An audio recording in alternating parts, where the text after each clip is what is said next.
الحمد لله رب العالمين، والصلاة والسلام على أشرف الأنبياء والمرسلين نبينا محمد وعلى آله وصحبه أجمعين. أما بعد، لتفسير والترجمة بآخرين درس كمان بسورة الأحقاف كي ليو. بسورة الأحقاف كي منجز سوار لسون نمبر آيات ترسيدليو داغين بعد الله سبحانه وتعالى وي أعوذ بالله من الشيطان الرجيم. بسم الله الرحمن الرحيم. ووصينا الإنسان بوالديه إحسانا حملته أمه كرها ووضعته كرها وحمله وفصاله 30 شهرا حتى إذا بلغ أشده وبلغ 40 سنة قال رب أوزعني أن أشكر نعمتك التي أنعمت علي وعلى والدي وأن أعمل صالحا ترضاه وأصلح لي في ذريتي إني تبت إليك وإني من المسلمين. أولئك الذين نتقبل عنهم أحسن ما عملوا ونتجاوز عن سيئاتهم في أصحاب الجنة وعد الصدق الذي كانوا يوعدون. ده سورة الأحقاف سوار لسون نمبر آيات من رسیدلیو او دا خبره منګ بیان کړو چې د سورت کې غټه موضوع غا د الله سبحانه وتعالى توحید بیانول او په دې اولنی آیتونو کې الله سبحانه وتعالى په مشرکانو باندې رد کړو او مخه تفصیلی خبره الته کړو. د دوی د خبرې ته الله اشاره کړو چې د دوی کوم معبودان دي نو دوی هیڅ نشي کولای او نه دوی د الله سره شراکت ده.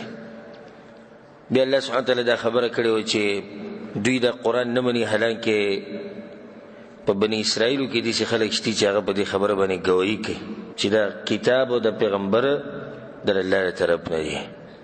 دا خبر به کوم الله کړی چې وګوره موسی علیه السلام چې ما کوم کتاب ورکړ نو باغی کوم د دې پیغمبر تذکره وا، نو دا پیغمبر هم چې کوم راغلی دی او دله ما کوم کتاب ورکړی دی نو د هغه کتاب تصدیق وکړو د موسی علیه السلام د کتاب. نو څنګه تاسو د دې پیغمبر نه او د دې قرآن نه انکار کوئ؟ په آخرني آیتونو کې د 14 او 14 نمبر آیت کې الله سبحانه وتعالی دا خبره کړې چې کوم خلک په دین باندې مضبوط وي نو په دوی باندې به یره نه یو نه به دوی غمجنه کېږي او په آخرت کې ور الله جنت ورکوي. په دې 15 نمبر آیت کې الله سبحانه وتعالی د مور پلار سره په احسان باندې وصیت کړی چې هغوی سره به ښه کې او دې خبرې ته سوچ وکړئ. دا اولني 14 آیتونه ټول د الله حق بیانوي او د الله حق څه دی؟ د هغه توحید منل. نو اوس پسې ګوره د مور پلار حق بیانوي او داسې ډېر آیتونه دي په قرآن کې چې اول پکې الله خپل حق بیان کړي نو بیا به سمدس د مور پلار حق بیان کړي. نو دلیل دی په دې باندې چې د مور پلار حق چې د هغه ډېر زیات دی او په دې باندې الحمدلله موږ بار بار نصیحتونه کړي دي او هغه تفصیلي خبرې د هغه واورئ. نو دې ځکه الله سبحانه وتعالی وایي ووصينا الإنسان بوالديه إحسانا او مضبوط حکم کړی دی موږ انسان ته په مور او پلار د سره د احسان کولو. مضبوط حکم کړی دی الله وایي موږ انسان ته چې دی به د خپل مور پلار سره ښه کوي او احسان به کوي. وصیت دی د الله له طرف نه او نصیحت دی د الله له طرف نه. د مور پلار سره ښه کول، هغوی سره ښېګړه کول. دا خبره په دې پورې تړلی شوې نه ده چې مور پلار به ښه نو ته به ورسره ښه کوې. که مور پلار ښه او که هغه بدي خو ته به ورسره ښه کوې.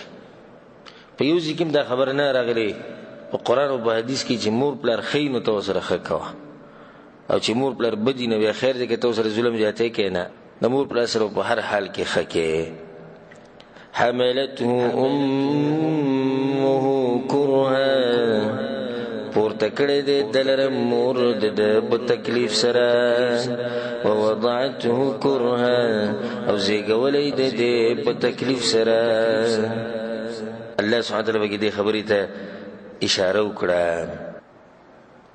چې مور دې اوچت کړی دی کله چې د مور په خېټه کې او د حمل په شکل کې نو مور دې د هر تکلیف چې دغه برداشت کړی په خېټه کې ګرځو بیا صرف دغه تکلیف نه و د پیدایش هغه تکلیف بیا دغه تکلیفونه زیات که موږ ته څوک داسې ووایي که نه چې 1 کیلو یا کیلو ډېر دی د بال چې د فوټبال چې ورته وایي د دې به زم چې څومره پاو به کم به یې که نه کیدای شي د پاو نه کم یا پاو به که څوک موږ ته داسې وایي چې دا به دې خېټه پورې وتړي نو دغه بال که څوک موږ ته دا ووایي چې دا بال په خېټه پورې وتړه د یوې هفتې دپاره او د دې سره به کینې پاسې د دې سره به وده کېږي د دې سره به مزدورۍ لځي د دې سره به اودسماتې لځي نو څوک به وکړي هېڅوک یې نشي کولی او دې مور دا پوره ماشوم په خېټه کې چې دی 9 میاشتې وګرځوي څومره سختې هغې تېرې کړي که د ماشوم په خېټه کې ړقېږي هم تکلیف دی که نه ړقېږي نو هم ورته تکلیف ته وي که څه مړ شوی دی په هر حال کې د مور یو غمي د ماشوم دا ړقېده د دې دا سړي کې که دې سړو ته پته ولګېده نو دوی به د دې ښځو دا تندي ښکل کړي او د دې قدر به ورسره پیدا شي چې وګوره دا څومره تکلیف دوی تېروي او دې بچو ته نه بیا هغه پیدایش هغه سخته او د زنانه مرګ ویني په خپلو سترګو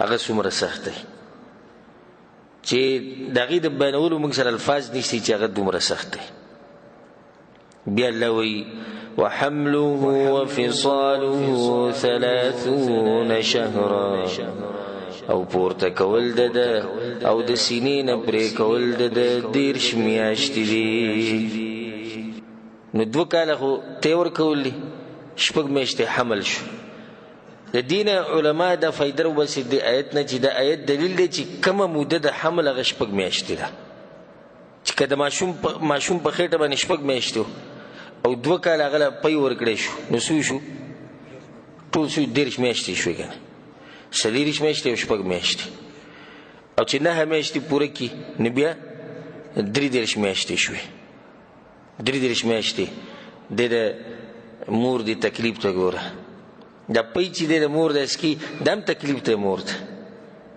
دې ځکه الله سبحانه تعالی د مور طرف ته اشاره وکړه دلیل یې په دې باندې چې د مور حق د پلار د حق نه زیات دی نو صحیح طریقه هم دا ده چې ته چې د مور پلار سره ښه کې نو معمولي فرق به پکې کې د مور سره به خلک ډېر کې دا د قرآن مطابق او د حدیثو مطابق عمل به وي کس راغی په رسول پسې یا رسول الله من احق الناس بحسن صحابتي چې څوک ډېر حقدار دی چې هغه سره زه ښه وکړم رسول صلی الله ستا مور وي بیا وي ستا مور وي بیا ستا مور وي بیا ستا پلار نو مور یې 3 پیرې ذکر کړی نو خپل مور پلار سره ښه کوئ د دوی ښه مه هېروئ دا اوس موږ دومره غټ شو او تکړه شو او غټې غټې خبرې مې شروع کړې نو خپله کمزورتیا را یاده کړي چې ته هېڅ هم نه وي بیا دې دنیا ته راغلې نو هغه مور پلار د سره څومره سختې تېرې کړې نن هغوی کمزوري شو نو زموږ نمبر دی چې موږ د هغوی سره اوس سختې تېرې کړو د هغوی سره ښه وکړو دا خبره به مخکې مې وپېر کړې وه چې سبحان الله د انسان په خېټه کې چې دا کوم نوم دی او دا ځای پکې ډوغل پاتې شوی نو دا د دې لپاره چې د انسان وخت په وخت دې ته ګوري نو چې مور ورته راځي چې دی داسې د اسمان نه دی راولېدلی بلکې یو داسې اوچته زنانه په دې دنیا کې و چې د هغه د وینې نه وینې څکلي دي د هغه د وینې نه وینې څکلي په هغې باندې دی دننه چې دی د مور په خېټه کې ژوندی و نو که ته څومره م غټ شي خو دغه ځای ډوغلی تا ته دغه رایادی دا خبره چې ګورې که ډېر هم غټ شي خو دغه زنانه ته نشي رسېدی چې ستا یې دومره خیال کړی الله سبحانه تعالی موږ له توفیق راکړي چې د مور پلار سره ښه وکړو او زموږ نه چې څه کوتاهي شوي د الله سبحانه تعالی د هغې موږ ته بخښنه وکړي او په والدینو کې که څوک مړی نو الله سبحانه تعالی دې وبخي او الله دې وله قبر د جنت باغچه کړي او کم چې پکې ژوندي دي نو الله دې د هغوی په ژوند کې برکت واچي او الله دې موږ له توفیق راکړي د هغوی د خدمت کولو اوس الله سبحانه تعالی په دې آیت کې او د دې نه بعد چې دوه درې آیتونه په دې کې الله دوه قسمه اولاد ذکر کوي، یو نیک عمله او بل بد عمله. اوس ګوره نیک عمله بچی چې لوی شو تکړه شو د دې نه مور پلار یې هېر نه شو. الله سوي حتى اذا بلغ شد تر دې چې کله ورسي ځواني خپل ته دغه دیندار هلک ته وبلغ 40 سنه او ورسیږي 40 کالو ته 40 کالو ته ورسي. دا 40 کالو د ذکر الله په دې کې ځکه چې انسان د 40 کالو نه وروسته نه بدلي.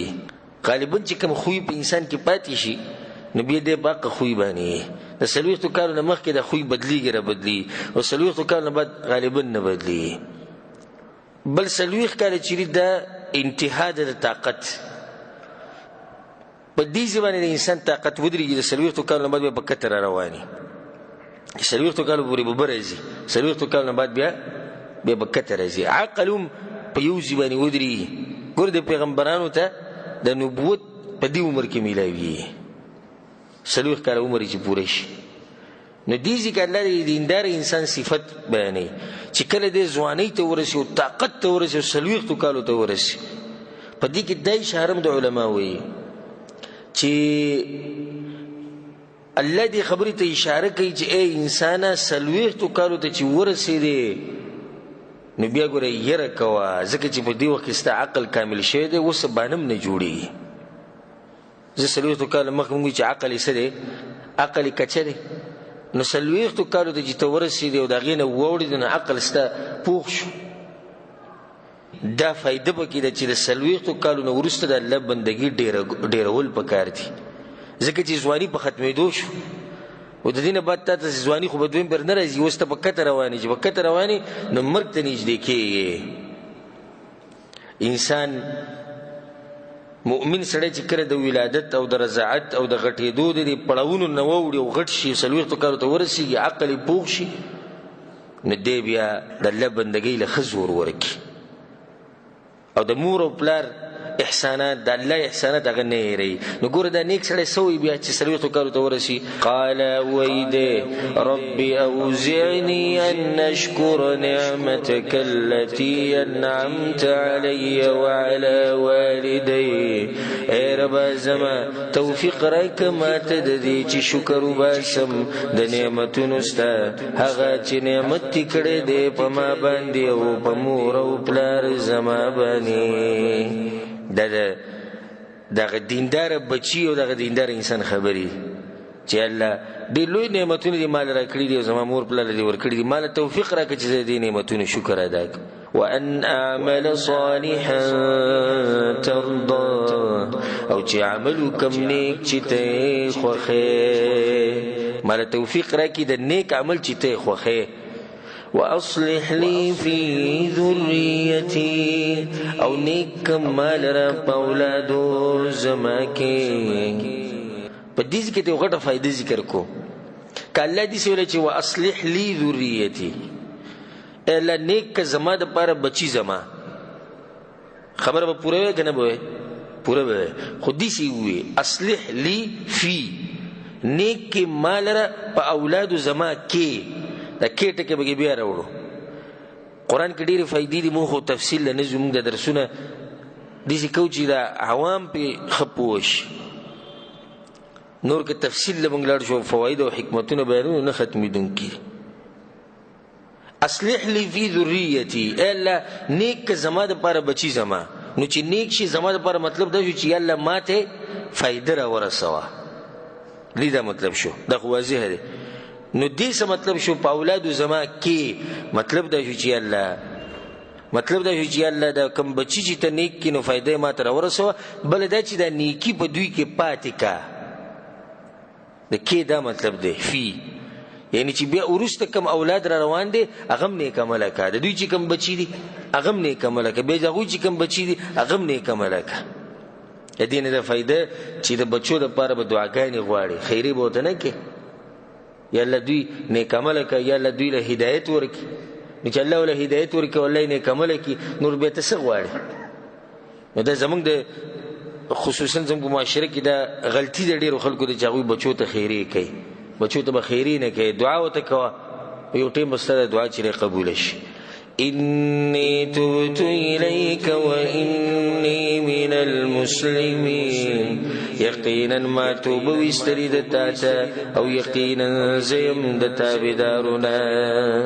الله ولا سور کوي أولئك الذين نتقبل عنهم أحسن ما عملوا، داغه کسان دي چې قبلو موږ د دوی نه ښایسته عملونه چې دوی کړي دي، ونتجاوز عن سيئاتهم في أصحاب الجنة، او مخ اړو د ګناونو د دوینا في أصحاب الجنة، دوی بی بجنت والو کې.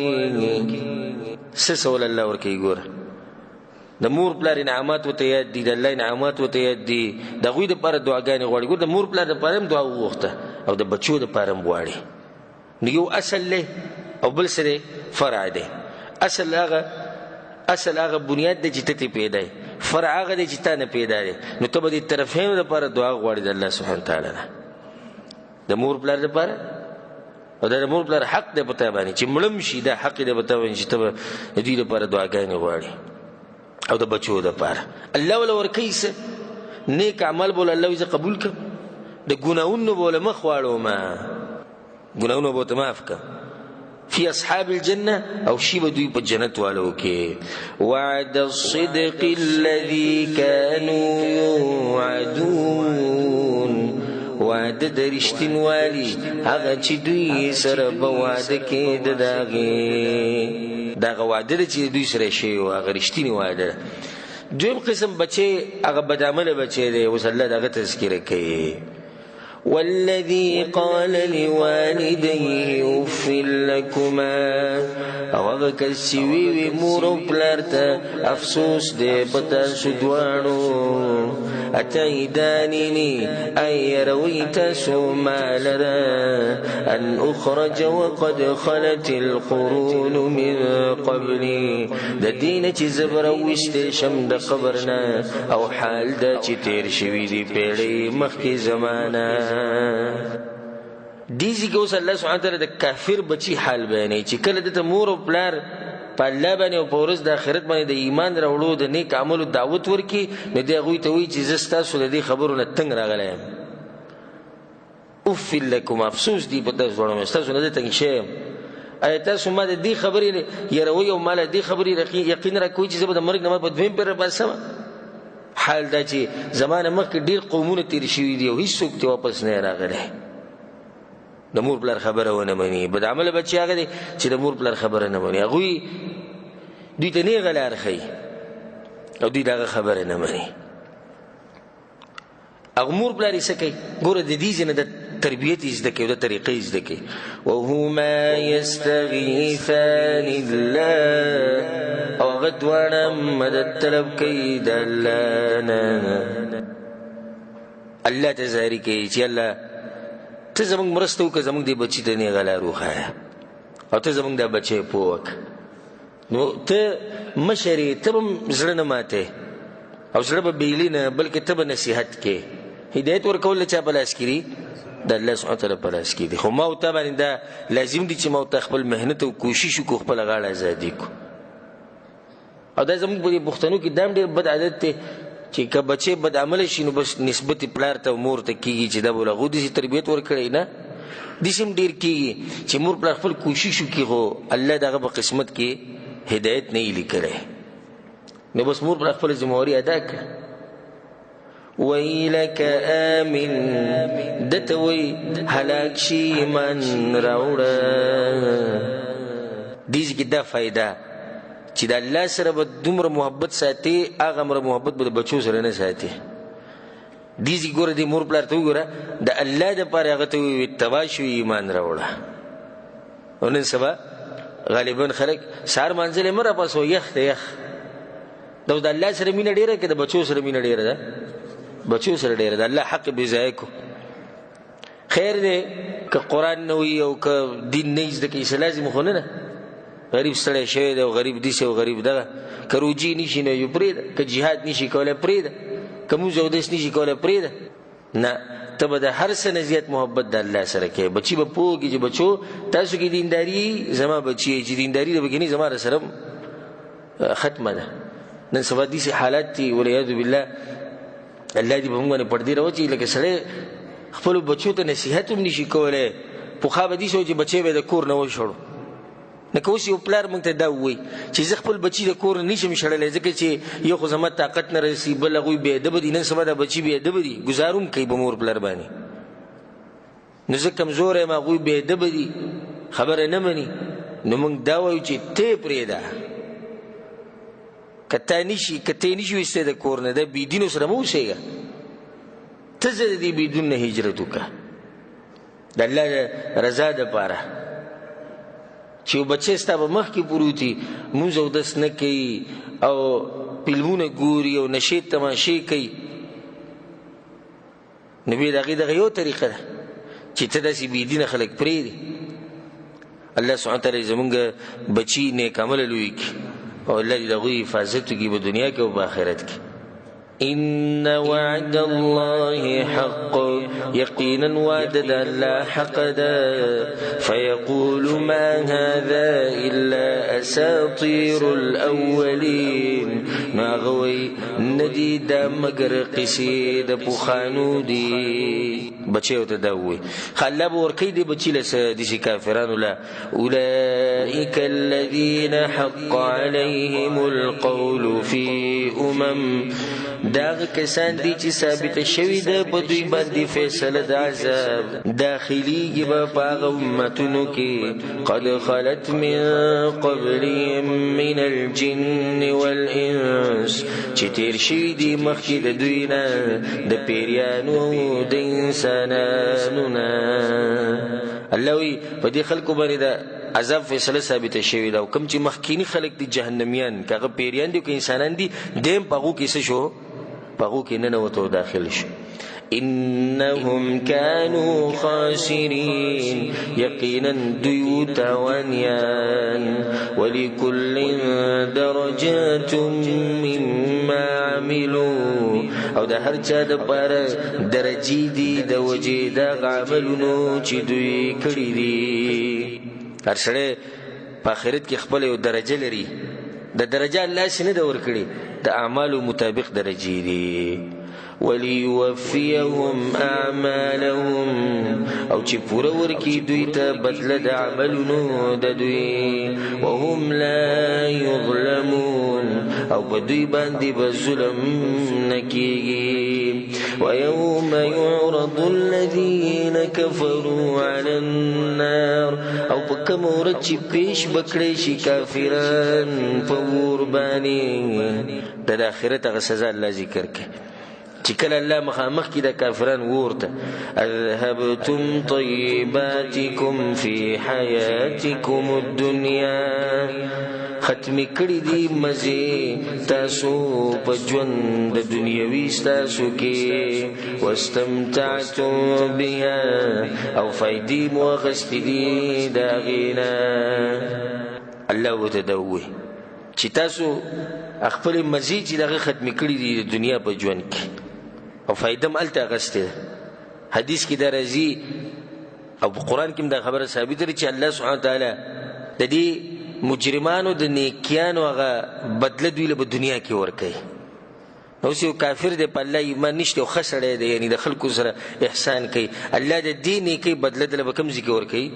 په دنیا کې ورکوي. نو دې ځای کې به الله دې کافرانو ته وایي چې تاسو خو هغه مزې ختمې کړي دي په ژوند د دنیا کې، او فایدې هم ترې اخیستې دي، او دلته په آخرت کې هېڅ هم نشته.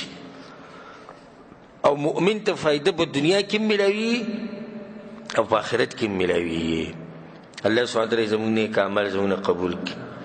فاليوم تجزون عذاب الهون، نو نن به بدله درکړی کېږي تاسو ته د عذاب د ذلت، بما کنتم تستکبرون فی الارض بغیر الحق، په هغه وجه چې تاسو به لویي کوله په ځمکه کې په ناحقه سره. الله به دوی چې نن تاسو العذاب زه د ذلت تر کومه په دې وجه چې تاسو لوی کوله نه هلته هم لوی کوله دلته عذاب د څه دی د ذلت عذاب دی لوی او تکبر دا څومره غټه ګناه ده او د دې نقصانات الحمدلله دا ما په یو تفصیلي بیان کې ځان له ذکر کړي او هغه واورئ دلته دا ځای د تفصیل نه دی وبما كنتم تفسقون او په دې وجه چې تاسو به نافرمانی کوله. اوس د دینه بعد الله سبحانه وتعالی پیغمبر صلی الله علیه وسلم له تسلی ورکړي په اوله کې توحید بیان کو کنه الله او پیغمبر ته وی چې دوی تعالی مني دا غینه باید د مور بل حق بیان کو دو قسمه اولاد ذکر کو د کافرانو انجام بیان کو. اوس پیغمبر له تسلی ورکړي کستا خبره نه مني نو خیر دی مخکم د پیغمبرانو سره دي شي واذكر اخا عاد او یاد ک دوی ته ورور د عادیانو ورور د عادیانو څوک ته هود علیه السلام وی داغه قصه پیغمبر دوی ته وکړه او د عادیانو دا قصه منګه مخکې د تفسیر په درسونو کې زی په زی ذکر کړی ده نو دلته به صرف ترجمه کوو کم غټه فائدې هغه بیانو. اذ انذر قومه بالاحقاف کله چې هغه يرولې قوم خپل په احقاف علاقه کې دا عادیان چې دي نو دوی د جزیره العرب په جنوب علاقه کې اوسېدو په یمن کې د حضرموت او د عمان په منځ کې یو علاقه وه چې هغې ته به احقاف ویل کېدو او دا په دې چې دا اوچته او اوږده علاقه وه او ټوله شګه وه چې هلته د دوی کورونه او فصلونه او دې خلکو له الله ډېر غټ طاقت ورکړی ډېر غټ بدنونه الله دوی له ورکړي او خوا او شا چې کوم قومونه هغه ټول به دوی نه هېرېدو دا ډېر زورور خلک الله وایي هود علیه السلام هغو له یره ورکړې وه په دغه احقاف علاقه کې وقد خلت النذر من بين يديه ومن خلفه او یقینا تیر شوي دي یره ورکوونکي مخکې د هغه نه او وروستو د هغه نه یعنې صرف دا نه چې دغه یو پیغمبر راغلی مخکې د هود علیه السلام نه مخکې پیغمبران راغلي دي وروسته هم پیغمبران راغلي په کومه خبره راغلي دي الله تعبدوا الا الله چې بندگی مکوي سوا د الله نه د هیڅ د ټولو پیغمبرانو د دعوت بنیاد هغه څه دی هغه عقیده ده د ته دعوت شروع کې د عقیدې نه بنیاد هغه عقیده ده نو د څومره پیغمبران چې مخکې راغلي او څومره چې بیا د هود علیه السلام نه بعد راغلي هغه ټولو دغه یو دعوت چلولی دی الله تعبدوا الا الله إني أخاف عليكم عذاب يوم عظيم یقینا زیریګم پتا سبحان دې د عذاب د ورځې لوینا. پیغمبران چې دی دا به د خپل امتونو ډېر میني او ډېر شفقت به کوي نو زیریګم دې څنګه چې په تاسو عذاب راشي. قالوا يا وي أجئتنا لتافكنا عن آلهتنا أي راغليت من تدديد پارچی واړې من د معبودانو خپلنا خدي د پار راغلي پونګ باندې د پلار نکله طریقه خرابه نن سبا هم دي خلک چې حق او بیان کې خوي تدیر پر راغلي چې موږ د مور پلار د طریقې نه واړې او موږ د خپل مذهب نه واړې موږ به مذهب کې اغویم دا خبر وکړو دي ظالمانو ته ګوره مخکې وته سوي فأتنا بما تعدنا إن كنت من الصادقين نو راوړه موږ ته هغه عذاب چې ته پې موږ یېرې که ته یې د رښتینو نه هغه عذاب راولېږه یعنې دومره ظالمان زړونه یې دومره سخت شوي چې الله عذاب ته داسې دعوت ورکو هغه ورته څه ووایي قال ووایي هغه انما العلم عند الله یقینا علم د عذاب د الله سره دی دغې ما ته پته نشي چې عذاب به کله راځي کله به نه راځي دا زما په لاس کې نه دي وأبلغكم ما أرسلت به او رسوم تاسو ته هغه څه چې رالیږلی شوی یم زه تاسو ته په هغې سره زما کار دغه دی کما خبره چې الله ماته ویلې هغه زه تاسو ته بیانوم ولکنی اراکم قوما تجهلون مگر زه وینم تاسو یو قوم چې ناپوهي کوئ ناپوهه یې قمقلان یې ظالمان یې چې تاسو د الله عذاب له دعوت ورکوئ او حق ته غاړه نه ایږدئ فلما رأوه عارضا مستقبل أوديتهم نو هر کله چې ولید دوی پلن وریځ چې مخامخ راتلونکي و میدانونو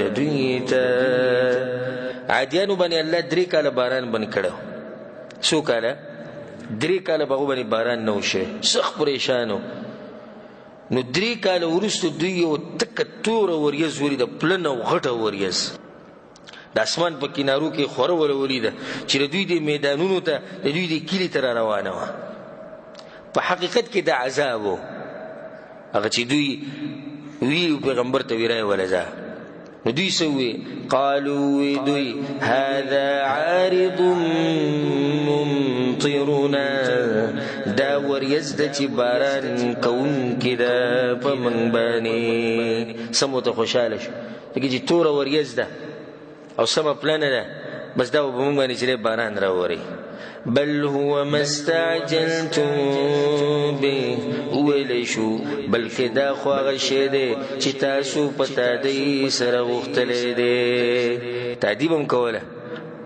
چې راوله هغه عذاب دغه عذاب دی د باران دپاره نه راغلی ریح فیها عذاب علیم سیلی ده چې په هغې کې عذاب درناک دی ناشنا سیلی الله به دوی باندې راوستی واما عاد فاهلكوا بريح صرصر عاتيه سخرها عليهم 7 ليال و8 ايام حسوما وشبه التورج لسلي بدوي بني چليدره فترى القوم فيها صرعى كأنهم أعجاز نخل خاوية الله وی که پاگه ټیم تاسو دا خلق لیدلی وی نو دیسی پراتو ګډ وډ لکه د کجورو د تنې چې پرتې ګډ خلکو الله د تشبیه ځکه د کجورو د تنو سره کوي ګډ وډ پراتو دا ګډ خلک پراتو نو چې دا خلک الله سبحانه وتعالی تبا وکړو نو ولې ما ته نشي تبا کړی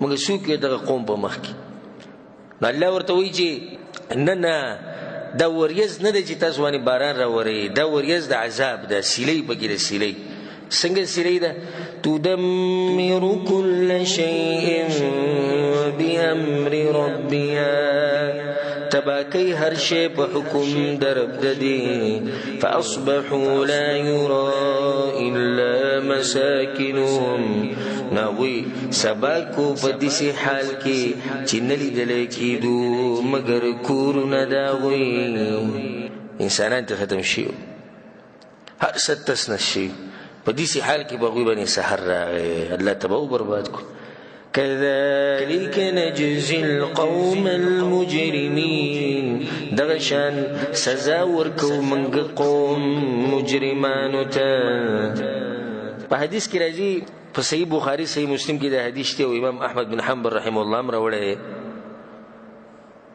عائشة رضي الله عنها وی كان النبي صلى الله عليه وسلم إذا رأى غيما أو ريحا کله چې به وریځ راله او سیلۍ به وچلې د ډېره عرف ذلك في وجهه د رسول صلی الله علیه وسلم د مخ نه بیا پته لګي دا به یریدو او د مؤمن دا طریقه ده چې دی هر ټیم د الله د عذاب نه یریږي نن سبا خو د زړونه سخت شوي دي زمونږ لکه چېرته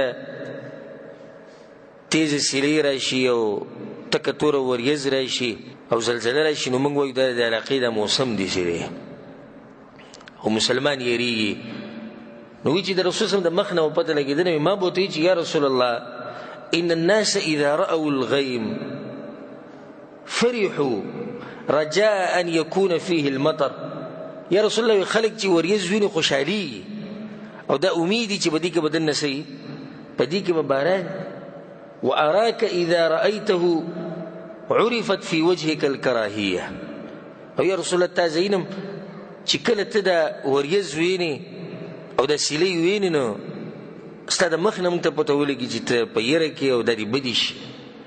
هغه ورته ویل عایشې ما یؤمنني ان یکون فیه عذاب، څوک به ماله دا ګرنټي راکړي چې په دې کې به عذاب نه وي؟ د دې خبرې ګرنټي به ماله څوک راکړي چې په دې کې به عذاب نه وي؟ قد عذب قوم بالریح، مخکې داسې قومونه چې الله سبحانه وتعالی په دې سیلۍ باندې هغوی تباه کړي او عذاب یې ورکړی. وقد رأى قوم العذاب، او داسې یو قوم هم تېر شوی چې کله عذاب ولیدو نو هغوی دا ووایي هذا عارض ممطرنا، دا پلنه وریځ چې کومه روان ده دا په موږ باندې باران راوروي. نو الله په هغوی باندې عذاب راوستو، په هغې کې باران نه و. رسول صلی الله علیه وسلم عایشې که دا داسې وریځې نه بیا چې هغه عذاب پکې دننه، نو مسلمان دغه شان د همیشه د الله سبحانه وتعالی د عذاب نه هېرېږي او کوشش کوي چې د الله د عذاب نه ځان بچ کړي او د هغه ځایونو نه ځان لرې ساتي چې په کوم ځای باندې انسان یېرېږي چې په دې ځای باندې به راځي عذاب. زما ته اوس نصیحت دی چې د نیکانو خلکو په مجلسونو کې ډېر کښېنئ پاسئ او د بدو خلکو د مجلسونو ځان لرې ساتئ. لقمان حکیم خپل زوی ته ډېر نصیحتونه کړي. یو نصیحت د لقمان حکیم دا کړی وایي د نیکانو خلکو سره کښېنه پاسه بچي وایي که په هغوی باندې رحمت راورېږي په تا به هم راوورېږي، که ته حقدار هم نه خو د هغوی سره ناست نو په تا به راوورېږي. ځکه حدیث کې دا راځي چې کله یو قوم کښېني او د الله دین زده کوي نو الله سبحانه وتعالی ملایکو ته وایي او الله ته پته وي وایي دوی زما نه څه غواړي؟ هغوی یا الله جنت غواړي، وایي جنت یې لیدلی دی؟ وایي نه لیدلی نه دی. وایي که ویې لیدو نو څنګه به وي؟ یا الله که ویې لیدو نو بیا خو به ډېر په سختۍ سره غواړي، بیا خو به ډېر کوشش کوي. خو وایي دوی یېرېږي د څه نه؟ وایي الله ستا د عذاب نه یېرېږي. وایي عذاب یې لیدلی دی؟ وایي نه لیدلی نه دی. وایي که ویې لیدو؟ وایي الله که ویې لیدو بیا خو به دې ډېر زیات یېرېږي. الله به ورته وایي بس تاسو هم ګواه شئ په دې خبره چې دوی له ما هغه څه ورکړو چې دوی غواړي او د هغه څه نه مې بچ کړو چې د څه نه یېرېږي. لکه دا زموږ د مجلس چې کوم دی الله سبحانه وتعالی دا زموږ د مجلس هم داسې شمار کړي. نو ملایک به ورته وایي چې یا الله صحیح ده خو پلانې چې کوم ناست دی ګورې هغه دین زده کولو لپاره نه راغلی، د پلاني څه کار و. لکه کله نه کله چې اوس موږ په مجلس کې ناست یو که یو راغی په دې بل پسې چې بوی ځي خو د حیا د لاسه دته څه ویلی دی چې اوس د حیا د لاسه به خپله هم وتی نه شي خو پساو شو کېناستو. نو دوی ورته وایي یا الله دغه پلانې د خپل یو حاجت دپاره راغلی وګورئ. الله ورته وایي دا داسې قوم دی چې دوی سره څوک کښېني نو هغوی هم په دغه نعمت کې شاملېږي.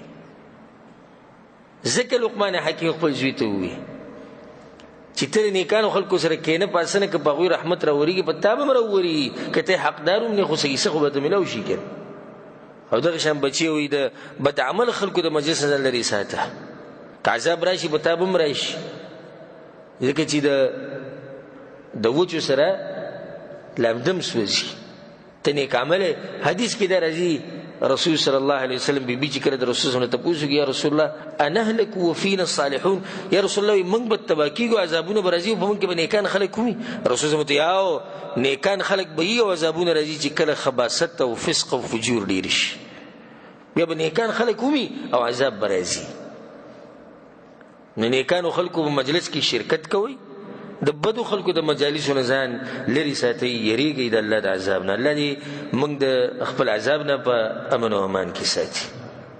ولقد مكناهم في ماء مكناكم فيه، او یقینا طاقت ورکړو موږ هغوی ته په شیزونو کې چې طاقت نه دی درکړی موږ تاسو ته په هغې کې. الله وی دی مکې ولت وی د هغوی سره چې کوم زور وګورې هغه زور تاسو سره هم نشته ګورې هغه زورور ما تباه کړي. تاسو په څه شي باندې تکبر کوئ او لوی کوئ. وجعلنا لهم سمعا وابصارا وافئده، او ګرځولي وو موږ د هغوی دپاره غوږونه او سترګې او زړونه. الله وله سترګې م ورکړې، غوږونه یې وله م ورکړي، زړونه یې وله م ورکړي.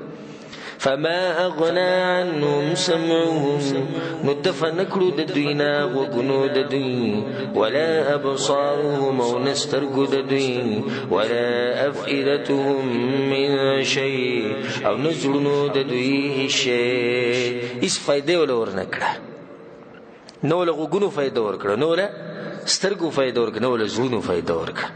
سترګې خو انسان له هله فایده ورکوي چې کله د سترګې د حق دپاره استعمال شي، غوږونه هله فایده ورکوي چې کله به انسان حق واوري، او زړه هله فایده ورکوي چې کله به د زړه کې دننه حق پروت وي. الله سبحانه وتعالی دې موږ له هغه زړه راکړي چې د الله سبحانه وتعالی نه یېرېږي، او الله سبحانه وتعالی دې موږ له هغه سترګې راکړي چې هغه حق ته ګوري او د هغې نه اوښکې ځي د الله د یېرې د لاسه، او الله دې موږ له هغه غوږونه راکړي چې هغه همیشه حق اوري او په هغې باندې عمل کړي، او الله دې موږ له هغه ژبه راکړي چې همیشه الله یادوي او حق بیانوي. نو الله دې ځکې د ټولو انسانانو ته دا خبره رايادوي چې ګوره سترګې او غوږونه زړونه د هغوی هم او ستاسو هم دي، خو فایده ترې واخلئ. هغوی له ګوره فایده نه ورکړې دي اندامونو.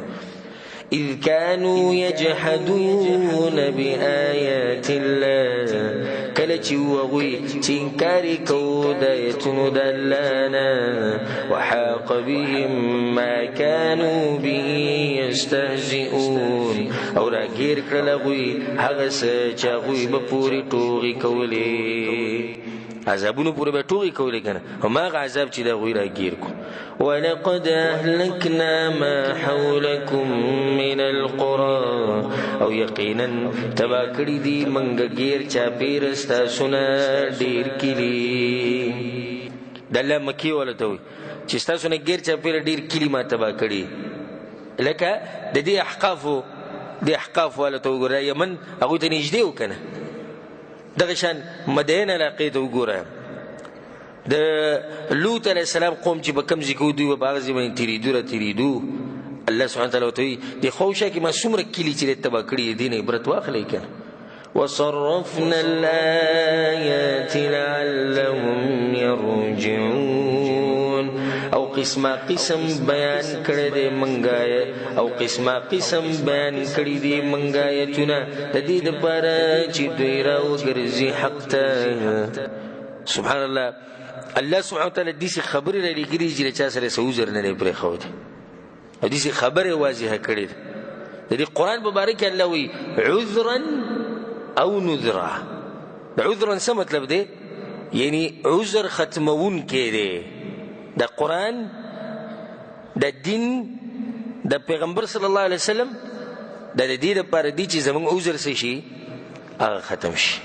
ولا يؤذن لهم فيعتذرون، الله وایي موږ به اجازت نه ورکوو مجرمانو له چې دوی عذرونه بیان کړي. ولې؟ ځکه چې عذر ول الله ختم کړی دی مخکې، نو قسمه قسم بیان الله کړی دی. او تاسو چې دا قرآن اورئ څومره واضحه خبرې دي، تاسو یې پوهېږئ که نه پوهېږئ څنګه الله هره خبره واضحه کړې ده. آیا د دې نه بعد زما او تا سره څه عذر پاتې شوی چې موږ به د قیامت پر ورځ الله ته دغه خبره وکړو، د هغې د لاسه موږ بچ شو؟ نه، هېڅ عذر هم موږ سره نشته. و دې خبرې ته غوږ کېږده الله څنګه رد کوي په مشرکانو باندې. او ما په تېر شوي درس کې الحمدلله په دې اولنۍ حصه کې تفصیلي بیان په توحید او په شرک باندې موږ کړی و. تاسو ته یاد دی که نه دی چې الله څنګه د مشرکانو د معبودانو هغه کمزورتیا ذکر کړې، او دې ځای کې دا واوره فلولا نصرهم الذين اتخذوا من دون الله قربانا آلهة، نو ولې مدد ونه کړو د دوی سره هغه کسانو چې دوی نیولي وو سوا د الله نه دپاره د نزدېکت معبودان. الله وایي کله چې ما دوی تباه کول، نه هغه بوتان کوم ځای کې وو هغه دوی چې ما سره شریک کړي وو، او هغه قبرونه والا کوم ځای کې وو، او هغه چې دوی د الله نه له معبودان جوړ کړي که هر څه وو هغه کوم ځای کې ولې نه راتلوی دوی ملګرتیا ده.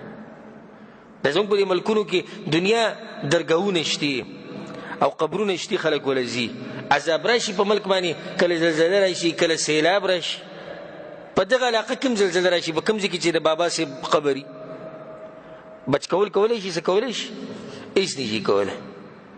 په هغه یو ځای کې ما څه کسانو یو تصویر نشر کړی، نو په هغه یو ځای کې ما دا کتو چې یو بیزه په یو درګاه کې چې دی نو د یو بابا په قبر له پاسه ولاړه بیزه. نو دا غریب دا بیزه له ځان نه نشي کوزولی، دی به عذاب سره ټینګ کړي. په یو ځای کې مې کتلی چې ماشومانان دغه مې په خپلو سترګو لیدلي په یو قبر باندې له پاسه ولاړ دي، ماشومانان میچازي پکې هغه له پاسه ورته ختلی و چې د لوبو ځای دی، یو میچازي پرې راپرېږدي. دی دومره نشي کولی چې ځان وساتي، نه دی به څه خلک د عذاب نه بچ کړي. زه یم ګوره که د مشرکانو عقل کار کول دا یو آیت د هغوی دپاره دا کافي دی. بل ضلوا عنهم، بلکې ورک شو د دوی نه، د عذاب په وخت کې به د ټول ورک شي او بیا چاته یاد هم نه وي. وذلك افکهم او دا دروغ د دوی دروغ چې دوی په سخته کې زموږ سره ملګرتیا کوي. وما كانوا يفترون او هغه خبرې دي چې دوی به د ځان نه جوړولې. اوس د دې نه بعد الله سبحانه وتعالی د مکې مشرکینو ته دا خبره کول غواړي چې ستاسو نه خو پیریان ښه دي، قرآن ته یې غوږ ایښودی و. الله هغه واقع بیانوي. وإذ صرفنا إليك نفرا من الجن او کله چې راواړول موږ تا ته څه کسان د پیریانو نه، څه کسان موږ درلېږلي تا پسې. مطلب د دې خبرې دا دی چې ای پیغمبره بیان که دوی ته دا خبره چې ما درلېږلي وو په تا پسې څه پیریان. او سورة الجن کې د هغې تفسیر واورئ، هلته ما ښه تفصیل کړی د دې واقعې چې د پیریان په څه ټیم راغلي او څنګه راغلي څومره دا ټول ما هلته بیان کړي. د اول پیرو چې پیریان رالو په رسول سم پسې، په دې ټیم کې رسول سم ته پته نه وه چې پیریان راغلي او قرآن ته غوږ ایښودی. وروسته چې بیا به کله نه کله پیریان راتلو رسول سم له به دعوت ورکوي راشه موږ ته قرآن واوره، راشه موږ ته نصیحت وکړه. نو بیا به رسول سم ته پته وه. لکه عبدالله بن مسعود رضان هغه روایت چې موږ ذکر کړی چې رسول صلی الله علیه وسلم اچانک غیب شو، بیا پسې موږ ګرځېدو. بیا رسول سم راغی، موږ ورته یا رسول الله ته کوم ځای کې؟ وایي پیریانو کې یو کس راپسې راغلی او دعوت یې راکړی او تللی وم هلته. نو دا اوس رسول ته پته ده چې پیریان ماته ناست دي، خو دې ټیم کې رسول ته پته نشته. عبدالله بن عباس رضی الله عنه وایي ما قرأ رسول الله صلی الله علیه وسلم علی الجن ولا رآهم.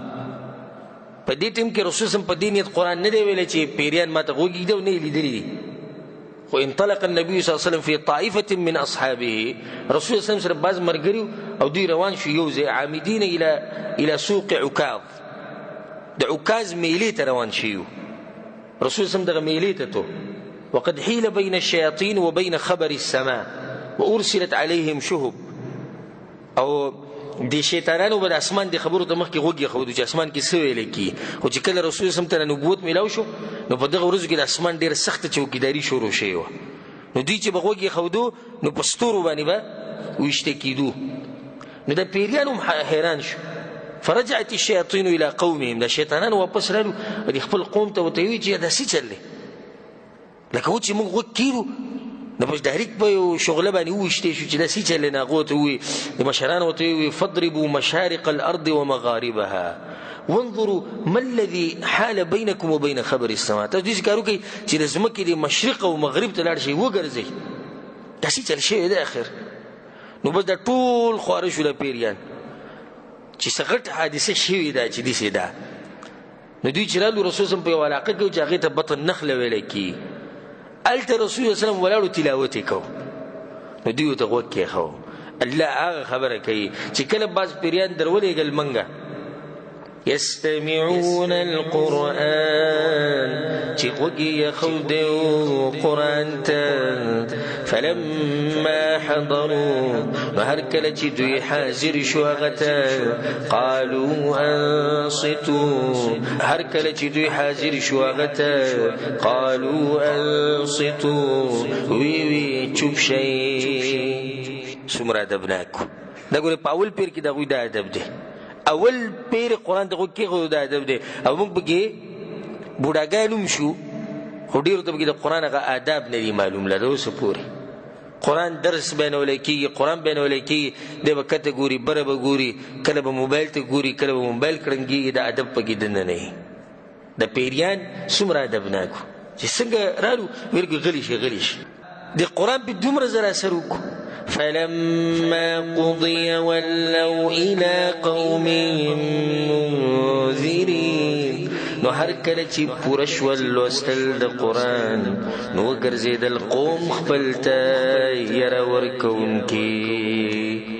ډایرکټ لړ اثر یې نه صرف اثر نه دی، دعوت یې شروع کړو. او نن سبا د بعضو ته ټول قرآن ختم کو، حدیث ختم کو، اخره کې لنډ جواب ته درکوي زموږ په مذهب کې نشته. دی پیریانو دي څه ووایي؟ زموږ مشران او زموږ نیکونه او زموږ مذهب او ستا قصه جدا ده او زما جدا ده. نه اوس راسره یو کس میلاو شو د ماښام لمانځه نه بعد، وایي چې مالته د یو ملا نه تپوس وکړو د ویترو د مسلې په باره کې.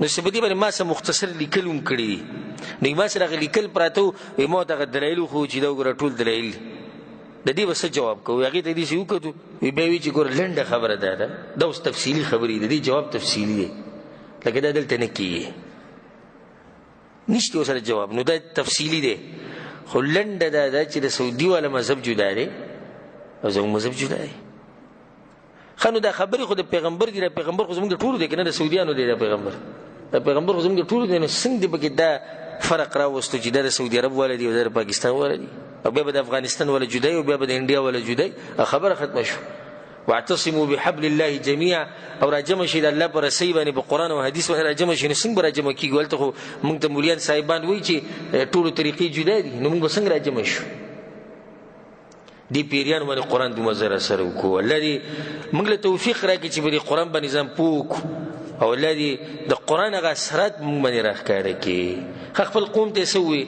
قالوا وی دوی یا قومنا ای قوم زمنګه انا سمعنا کتابا یقینا من واوریدو یو کتاب انزل من بعد موسی چې نازل شوی دی وروستو د موسی علیه السلام نه سوال پزړه کې راځي تاسو پزړه کې سوال لای څه سوال لای عیسی علیہ السلام وری نه دی که زموږ د پیغمبر صلی الله علیه وسلم مخکې څوک دی عیسی علیہ السلام په هغه باندې کوم کتاب نازل شوی دی انجیل دی د دې ځای کې ولې دا خبره وشوه جواب د هغې دا دی چې انجیل چې دی کوم کتاب چې په عیسی علیہ السلام نازل شوی په هغې کې غالبا وعظ او نصیحتونه وو د حلال او د حرامو د مسلې په هغې کې نوی بیان شوي لږې مسلې پکې بیان شوي نو داسې دا چې په دې کتاب سره الله هغه تورات پوره کړی دی په دې کتاب سره الله کوم کتاب پوره کړی دی هغه تورات پوره کړی دی بعض مسلې پکې الله بیان کړي دي د حلال او د حرام نور غالبا په هغې کې وعظ او نصیحتونه وو نو بنیادي کتاب کم یو شو هغه تورات شو نو ځکه دې ځای کې د موسی علیه السلام تذکره وشوه او د عیسی علیه السلام تذکره هغه ونه شوه مصدقا لما بین یدی تصدیق کوونکی دی دا کتابونو چې مخکې د دې کتاب نه دي یعنې قرآن یهدی الی الحق هدایت کوي د حق طرف ته و الی طریق مستقیم او لارې نیغې ته په یو پر اورېدو سره څه ډېر عجیبه خلک وګورئ په یو پر اورېدو سره خو دا فایدې راویستې چې قرآن هدایت کوي او د حق لار ښیي او دغه هدایت پروت یا قومنا ای قوم زمنګه عجیبو داعی الله خبر ومنئ د دعوت ورکوونکي د الله یعنې د پیغمبر خبره ومنئ دغه دا دلیل دی چې پیغمبر صلی الله علیه وسلم انسانانو او پیریانو ته ټولو ته راغلی وآمنوا به او ایمان راوړئ په هغه باندې یغفر لکم من ذنوبکم بخانه به وکړي تاسو ته د ګناهونو استاسو ويجركم من عذاب أليم او بچ بکی تاسو د عذاب درناکنا ومن لا يجب داعي الله او چاچی خبر ونه منلا د دعوت ورکوونکي د الله فليس بمعجز في الارض نو ندی عاجز کوونکي د الله په ځمکه کې یعنی الله لره نشي عاجز کولی په کوم ځای کې به الله نه پټي وليس له من دونه اولیاء او نبی دلرا سوا دلنا دوستان اولئک فی ضلال مبین دا کسان په گمراهی ښکار کړي اولم يروا آیا دوی نه ګوري اوس په دې اخرینی آیتونو کې اخرین د دوه آیتونه چې دي په دې کې الله سبحانه وتعالی بیا په مشرکانو باندې رد کوي او په خلکو باندې رد کوي کوم چې د آخرت نه منکر دي اولم يروا آیا دوی نه ګوري ان الله الذي خلق السماوات والارض چې بشک الله هغه ذات چې پیدا کړی دي اسمانونه او ځمکه ولم يعي بخلقهن او نه دې ستړی شوی په پیدایش د دوی ځمکه اسمانونه الله پیدا کړي او د دې په پیدایش باندې ستړی شوی هم نه دی بقادر علی ان یحیی الموتى قادر قادر دی په دې چې را ژوندي کړي مړي. د ځمکې او اسمان د پیدایش ته ګوره د انسانانو د پیدایش نه غټه خبره لخلق السماوات والارض اکبر من خلق الناس. دا غټه خبره نو چې الله ځمکې او اسمانونه پیدا کړي د ستړی شوی نه دی نو په دویم پر د خلق راپاسول هغه ته څه ګرانه خبره خو نه. بلى ولنا إنه على كل شيء قدير. يقينا غفار شباندي قدرة لرنكري. ويوم يعرض الذين كفروا على النار او بكم ورچی پیش بکڑیشی کافران پوربانی أليس هذا بالحق وبویلشی آیت ندے دا حق تپوس بتیوشی چې داغه جهنم تاسو پوری خاندل دا حق دی کنه دی سترګې موس کولاو شوي کنه. قالوا بلى وربنا وی باغوی او قسم دی پر رب زمنګ. قال وبوی الله فذوقوا العذاب بما كنتم تكفرون. وسوسه کوي عذاب په سبب د دې چې تاسو به انکار کوو د دینه. په دغه ټیم کې د اقرار کول دوی له فائدم نه ورکوي. فاصبر كما صبر اولو العزم من الرسل. نو صبر کول که څنګه چې صبر کړی دی کلک همت والا د رسولانو نه. په دې اخرنی آیت کې الله سبحانه وتعالی تسلی ورکوي خپل پیغمبر ته چې ته تعدی مه کوه او صبر کوله که څنګه چې کلک همت والا پیغمبرانو چې دی صبر کړی دی اولو العزم. پیغمبران ټول اوچت خلک دي خو بیا دوی ټول درجې لري نو باز پکې د بازو نه اوچت دي په درجه کې. نو په دې ټولو کې 15 پیغمبران بیا اوچت دي چې هغوی ته اولو العزم ویلی کېږي. اولو العزم څوک دي؟ نوح علیه السلام او ابراهیم علیه السلام، موسی علیه السلام، عیسی علیه السلام او رسول صلی الله علیه وسلم. او په دې 15 کې بیا غوره زمونږ پیغمبر صلی الله علیه وسلم. الله دې موږ ته دغه شفاعت نصیب کړي او الله دې دغه د حوض کوثر نه موږ ته اوبه نصیب کړي. او بیا په دې کې اختلاف دی چې په دوی پسې او رسول الله صلی الله علیه وسلم پسې بیا څوک دی. نو بعض علما موسی علیه السلام ذکر کوي او بعض علما ابراهیم علیه السلام ذکر کوي. دې ذکر الله خپل پیغمبر ته وي. اوس سوال په ځل کې درې چې دې پیغمبرانو تذکره ولې خاص کیږي ولې پیغمبرانو نور هم دي او دوی ته ولې کلک همت والا ویل کیږي؟ جواب دا غي دی په دې 15 پیغمبرانو چې څومره سخت راغلي دي دومره سخت په نور پیغمبرانو نه راغلي. د دې 15 پیغمبرانو سره مقابله قوم ډیره زیاته کړې ده. د دې 15 پیغمبرانو سره قوم مقابله ډیره زیاته کړې ده. په دوی باندې قسمه قسم سخت راغلي دي. قوم قسمه قسم اذیتونه دوی ته رسولي دي. غي باوجود دې پیغمبرانو دا حق بیان کړی دی دعوت رسول دی ځکه دوی ته ویل کېږي اولو العزم کلک همت والا. ولا تستعجل لهم او تعدیم مکوه د دوی دپاره په عذاب غوښتو کې صبر ورته وکړه. فمهل الکافرین امهلهم رویدا. الله وخوله ورکه زبرانی سما دوی بچ کېدی خو نشي. كأنهم يوم يرون ما يوعدون. گویا کې دوی په هغه ورځ چې وبویني دوی هغه عذاب چې دوی سره وړاندې شوی ده. لم يلبثوا إلا ساعة من نهار. دوی نه دي سار شوي مګر یو ساعت د ورځې نه. په کومه ورځ چې دوی دغه عذاب ویني او د جهنم ویني نو د دنیا د ژوند به دوی د څنګه ښکاره شي چې دا خو موږ معمولي ساعت چې دلته په دنیا کې تېر کړی. دا خبره به تېرې شي چې په دنیا کې موږ څومره ژوند تېر کړی. حالانکه دوی چې په دنیا کې وو پیغمبرانو ته بار بار دا خبره کړې ده چې دا ژوند ستاسو دا فاني ژوند دی. لږ وخت دوی وایي لږ وخت نه دا خو ډېر وخت دی. دا وخت چې دوی ته ډېر ښکارېدو دا چې کله آخرت کې دوی راپاسي نو دوی ته به دغه یو ساعت ښکاري د ورځې چې یاره دا خو معمولي وخت موږ تېر کړی. ارمان چې دغه لږ وخت موږ د الله په بندګۍ کې تېر کړی. ارمان چې دغه لږ وخت کې موږ الله راضي کړی دا خو غټه بدبختي ده زموږ. بلا دا رسول دی یعنی دا قرآن تبلیغ دی د خلکو دپاره د دې نصیحت اخیسته پکار دي. او دا قرآن دا تبلیغی نصاب دی. څه دی؟ تبلیغی نصاب موږ سره تیار پروت دی، جوړولو ته ضرورت نشته. شتي کم دی قرآن او حدیث، دا تبلیغی نصاب دی، دا رواله تبلیغ کوه. تیار تبلیغی نصاب د الله له طرف نه بلاغ، د قرآن د تبلیغ د پاره دی، حدیث د رسول الله صلی الله علیه وسلم د تبلیغ د پاره دی. فهل يهلك الا القوم الفاسقون، بس نبشي هلاکه دی په عذاب سره مگر قوم نافرمانی کوونکي. الله وی نتبا کیږي په عذاب باندې مگر نافرمانه قوم. در الله عدل و انصاف ته چې ګوره هر سړی په عذاب کې نه رانیسي او نه تبا کوي، خو چې یو سړی نافرمانی نو دی بیا د الله د عذاب څه دی، د الله د عذاب حقدار دی. نو الله وی موږ به هم دغه نافرمانه تبا کوو.